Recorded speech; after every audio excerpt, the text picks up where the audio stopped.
Hello again, everyone, and welcome back to Reddit Aliens. I'm John, and as always, thank you so much for being here. Happy Easter to those who celebrate. A good topic, let's do it.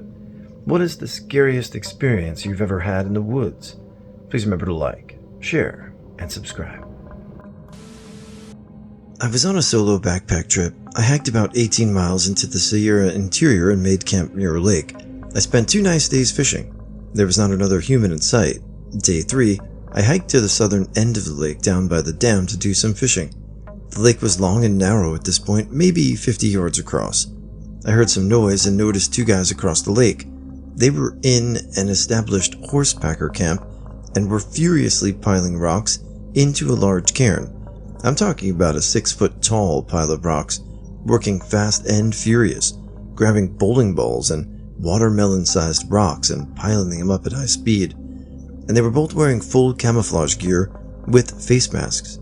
I'm wearing shorts and a short sleeve shirt because it's around 80 degrees, but these fully clothed, masked guys are in long sleeves and pants and working like crazy men. It was weird. I wanted to get away from it. I started to quietly back away from the lake into the bush, hoping to disappear, but one of them spotted me. I knew they did because he pointed at me, and they both stopped hurling rocks while he pointed.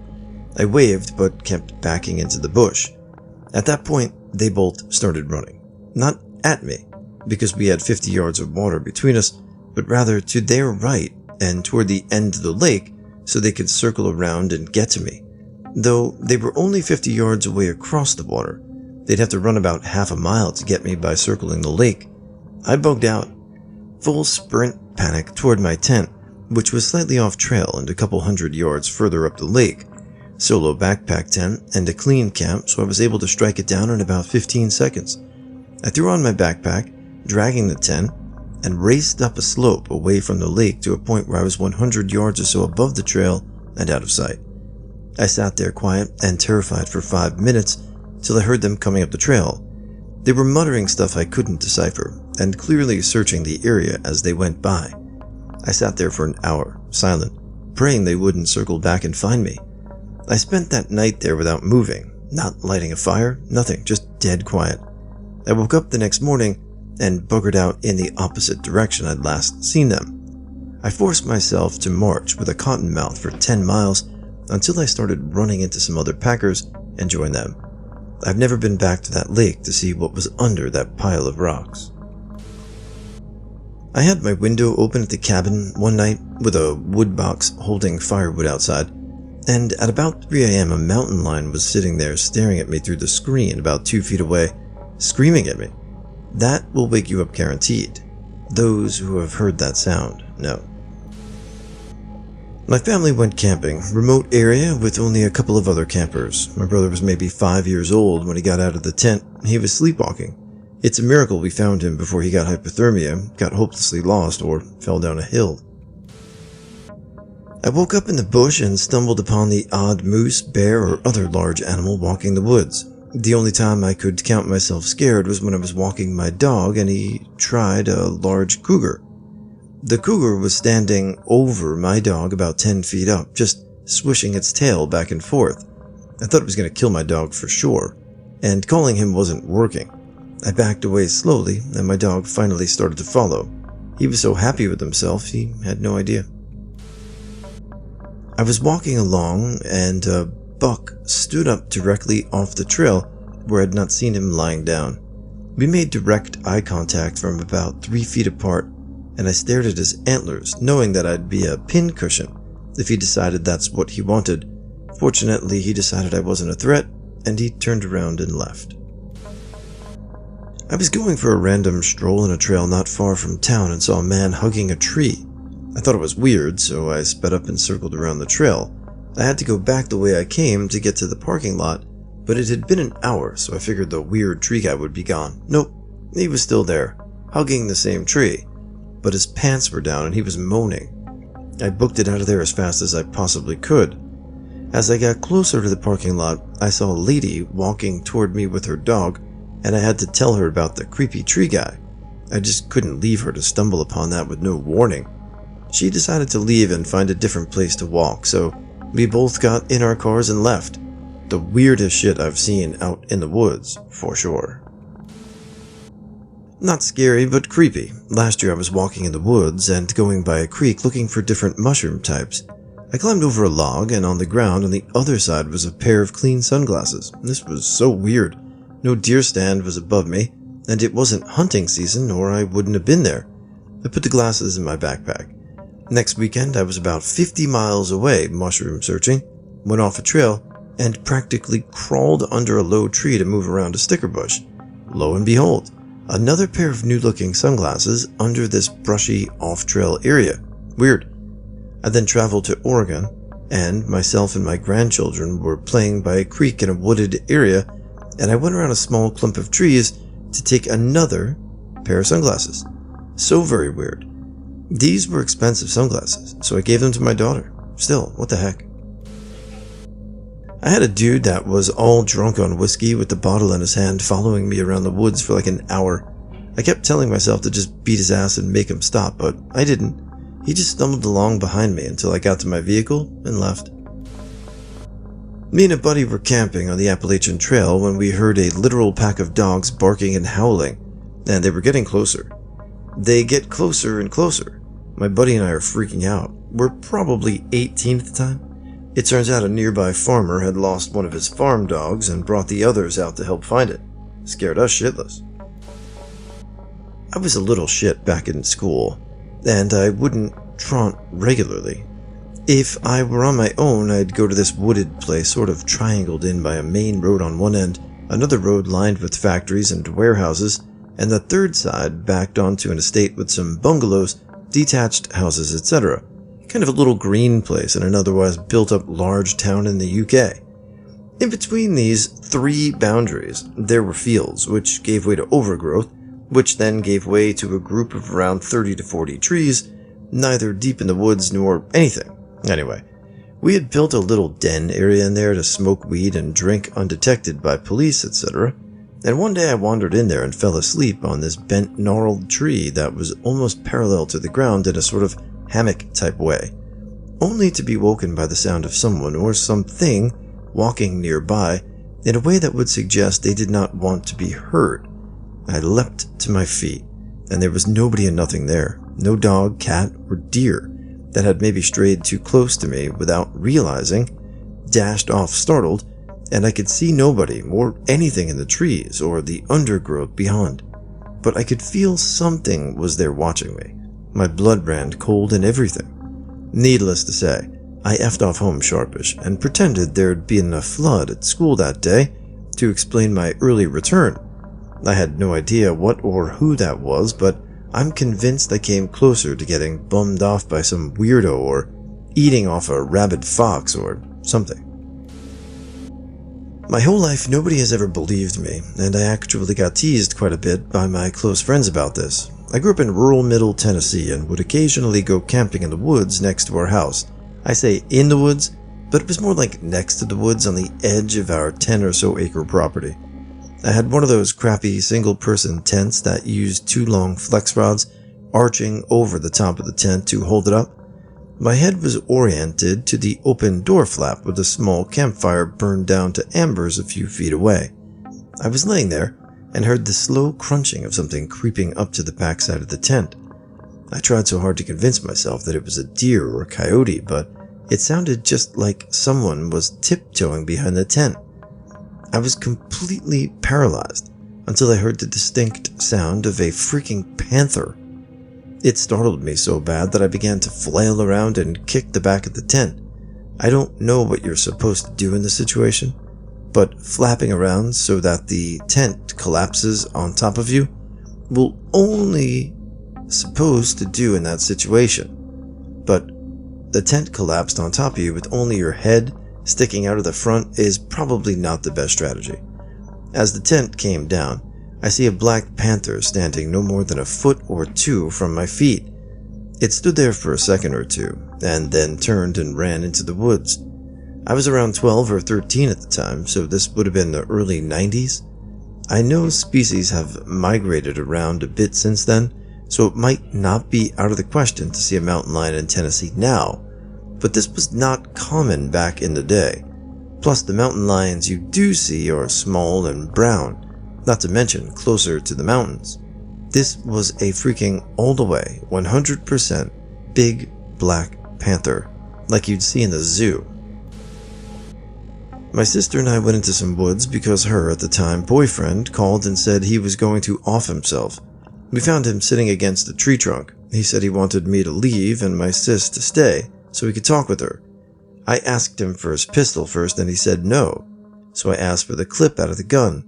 He handed me the clip and I walked out of the woods with it, then heard 2 gunshots and I was terrified. I stood there too scared to go back to see if sis was okay, and there she was, walking toward me. He had shot up in the air. We ran to our vehicle and left, calling the sheriff's department. What a wonderful Easter morning. Happy Easter. Not creepy scary, but scary nonetheless. I was about 7 or 8, walking in the woods behind my house with my cousin. We're just puttering around, and he starts smacking a discarded oil can with a stick. All of a sudden, I feel a pinch at my elbow. It took about 5 seconds to realize we were being attacked by pissed-off hornets. My cousin, who was better at the whole self-preservation thing, took off running. I freaked out, started bawling, and headed home at a walk while the hornets had their way with me. I got home with half a dozen stings already. When my mom took my shirt off to assess the damage, a dozen hornets flew out. All I remember is raw chaos. My mom and my aunt running around, my cousin and I freaking out, everyone shouting. At one point, my aunt had a glass of water she was going to make mud with. I'm not sure why. Something about soothing stings with it. At that moment, a hornet landed on my cousin, and she reflexively doused him with water to get it off. We finally ceded the house to the hornets and a beat strategic retreat to my grandmother's to regroup. My cousin only got stung once, by one of the hornets from my shirt. I forget how many stings I had, but it was somewhere between 8 and 12. I was lucky I only had very mild reaction to them. If I had been seriously allergic, I might have been in some real trouble. It's always a cousin that does some wild stuff that usually ends up with you getting hurt. Sometimes you're the cousin, or sometimes you're the sensible one. I've definitely been both. But glad you're alright and glad you weren't allergic. I hiked a trail in the UP in Michigan last October. It was only a 5-mile in and out trip. It was mine and my girlfriend's vacation, so it was like a Tuesday afternoon, so the trail was mostly empty. Once we got to the very end, we stopped for pictures of the area. Out of nowhere, another random guy shows up at the end of the trail with us. I never saw him behind us the whole way in. He didn't look off or creepy by any means, but his vibe made the hairs on the back of my neck stand up. I don't know why, but my ancestral instinct was alerted by this man more than by any other person at any other time in my life. He didn't do anything wrong. He didn't say anything to me, nothing. I just told my girlfriend that this guy seems bad to me, and it's time for me to go. I'm normally a very level-headed and social person, but this guy just made my radar go off. I couldn't tell you why, but it was scary as hell to me. I stumbled upon someone who fell off a small cliff. I called the ambulance and sat there waiting with her, hoping she didn't die for probably an hour or less, but it felt more like 4 hours. A helicopter came and found us with a heat-seeking camera hovering above us for ages, looking for a safe spot for the guy to rappel down to us. The wind was so strong, like a hurricane, and it splattered water from the creek up my back, and I was shivering, leaning over the girl to protect her alongside other bushwalkers who came to help. They airlifted her out, and she survived with a broken neck, no spinal damage, and some broken ribs. After 3 months in bed with a full neck brace, she contacted me and took me out to a Japanese restaurant. Say thanks. I was walking with my 2 boys, then 7 and 5, through the bush in the Royal National Park south of Sydney. The path was about a meter across, and there was a high bush on either side of us. A massive eastern brown snake crossed the path 5 meters in front of the youngest kid. I wouldn't have been able to identify it, but coming the other way were the 2 young guys, one of whom was a keen amateur herpetologist. This snake was as thick as my wrist in the middle, and if it had bitten my 5 or 7-year-old, it would have been all over. Mobile reception was a half-hour walk away, and the car was at least an hour away. I guess I would have gotten one of the young guys to sprint to the mobile reception area and call a chopper in while I tried to keep my boy still and quiet. I've thought a lot about it and what I would have done in the 15 years since this happened.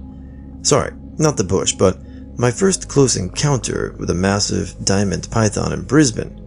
Although not venomous, this thing measured 2.5 meters, 8 feet long, and was cranky. We crossed paths while I was walking from the bathroom to my bedroom, naked after a shower. He was the same color as the floor tiles we had, so I nearly trod on him. The snake handler, who came to collect him, worked out that he had crossed from a mango tree my father and I had cut back from the guttering into our roof space. We'd had possums on the roof, but they'd stopped making noise a week or two earlier. Clearly the snake was dining on the possums till he ran out of food, but could not get back outside via the mango tree. He had squeezed through a narrow gap in the ceiling.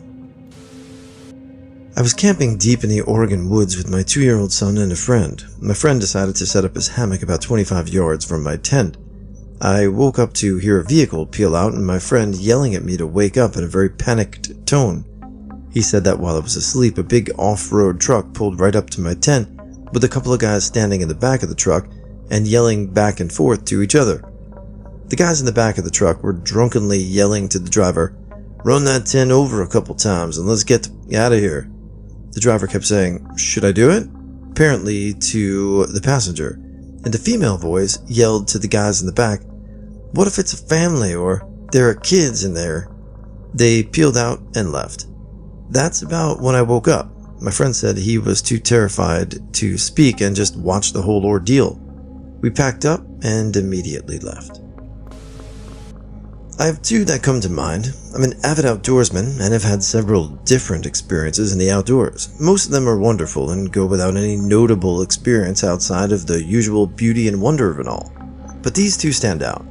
On the first encounter, I was living in Mission Viejo, California. One day I decided to head into the Ortega Canyon, which lies just south of my home at the time. The walk was pretty uneventful, that is, until a rather large male mountain lion decided to show up on the trail about 60 feet in front of me. He was approximately 180 pounds. He was also absolutely deciding if it was worth it or not. This was about 2.5 miles away from my truck. I only had a small pocket knife on me. Luckily, after a few moments that felt like eternity, he disappeared into the bush just as quietly and suddenly as he appeared. I then made it a rather urgent priority to return to my truck as swiftly without running as possible. I have encountered sharks, bears, alligators, and venomous snakes in the wild with several times, but this was the only time I felt like potential prey. I'll never forget seeing a mountain lion in the wild. On the second encounter, I was out for an afternoon hunt on my father's property. I arrived on the property around 2 in the afternoon, parked at the front of the property, and carried on by foot the half a mile to my tree stand. I did not see any deer while in the stand, so I would walk the long way back to the truck to possibly jump a deer on my way up. About halfway back, I noticed very fresh boot prints in the mud heading the same way I am. Mind you, this property is several acres out in the middle of nowhere. Nobody should be there but me. I did not notice any other trucks on the dirt road leading to the property on my way in. I'm immediately on high alert and feel as if I'm being watched. The boot prints are continuing down the trail all the way to my truck. Once I arrive back at the truck, I notice the prints have walked around my truck 2 times and then disappeared into the woods of the trail. I had never been in such a hurry to leave that place in my life. I've had several memorable encounters in my life out in the beautiful solitude of nature, but these two would always stand out as my creepiest encounters by a good bit. As scary as the mountain lion was, the mystery person was way the hell out in my father's land, who should not have been there, was kind of terrifying. Enjoy the outdoors, but always keep your guard up.